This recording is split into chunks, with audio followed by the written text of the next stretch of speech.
Salam alaikum Oulidati. Voici de Hada. Mon petit-fils me demande comment choisir sa future épouse. Je lui dis Oulidi. Les anciens disent Al-Asila tanamu ma'a zawjiha ma'ala al-hasira. Pensez à ça. C'est un très bon exemple. Prenez votre temps à la réflexion. À bientôt.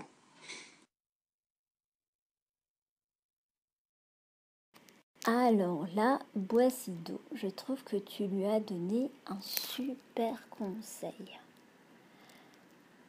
Al-asila tanamu ma'a zawjiha ala al-hasira.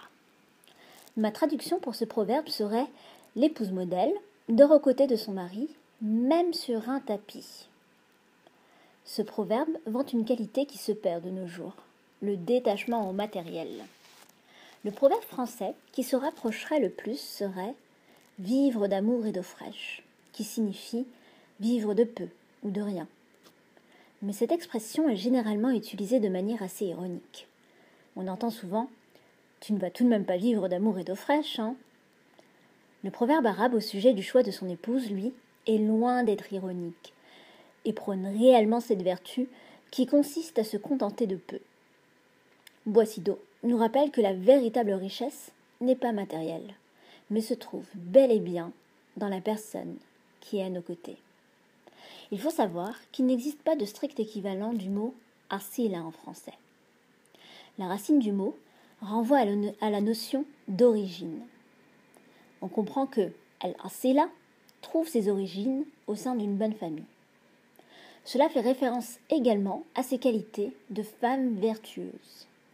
Dans ce proverbe, la traduction qui me paraît la plus juste serait l'expression « l'épouse modèle », car c'est vraiment cette idée qu'on veut mettre en avant. Je voudrais que pour ce proverbe, vous reteniez 3 mots. Zaouj, qui signifie époux, tanamu, qui signifie dormir, et enfin hasira, qui signifie tapis, enfin, que j'ai traduit par tapis, mais qui est en réalité une natte. En fait, c'est plus que ça. C'est simplement une espèce de tissu que l'on met pour se protéger de la saleté du sol. Vous vous rendez compte jusqu'où peut aller al-asila ? Et vous, quel est pour vous le critère le plus important pour choisir sa future moitié ? Dites-moi tout en commentaire.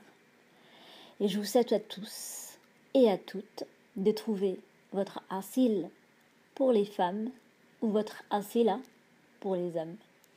À très bientôt. Ila al-liqa.